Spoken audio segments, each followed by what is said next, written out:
The most stressful part was just kind of letting everything fall into place. The best part, I think, was when we finally set up in the dome and the event actually kind of came together. This year we had an auction in the Carrier Dome on December 7th. We started preparing for the auction by first choosing a charity, which is one of the most important parts. Beginning to end, the auction took about a year. Carly and I were named as the chairs in January, and we started planning early stages who we were going to work with, who our beneficiary was going to be, which was honestly the easiest part of the whole thing. The food bank was incredible. And then we just kind of came back in the fall. We sent out thousands of letters, contacted all the people that we know, all the people in our databases that we've built up over the years. Once the donations started coming in, we had to keep track of them and keep the inventory going. You know, we sent out 1,000 letters, and it was about 6 weeks later we still didn't have very many items, and you know, we were all scared to death that we weren't going to be able to pull off this event, but then just the support that we had was unbelievable. All of a sudden, like, the sport management offices were just full of items. Like, I swear we got like 300 items in 1 week, just right before the program deadline, so it was really incredible just to see the support that we had and just kind of waiting for it all to come together.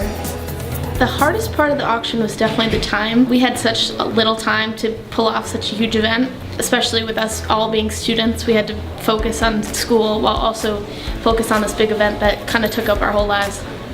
We generated over 530 auction items that were all bid off silent auction style. Items ranging from you know, sports memorabilia, which is what our auctions truly become known for, to tickets to local shows, you know, sporting events, things like that. Had, you know, a little kid's bike. So really, it was, you know, anything that anyone could have wanted for their holiday shopping was featured at our event. The best part is definitely now looking back and seeing how well we did and how proud of the event that we are.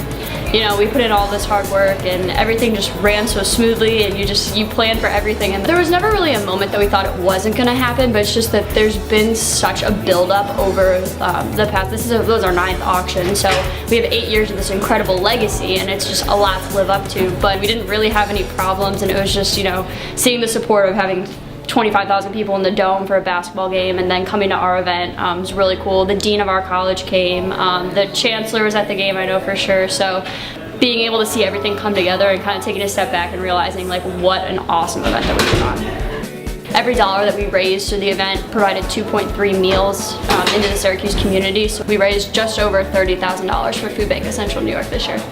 So we ended up generating about over 70,000 meals for people in need. So we kind of use that as our driving force, and you know, throughout the whole thing, when we started telling people, you know, you can make a really big difference, the support was just, it all came together.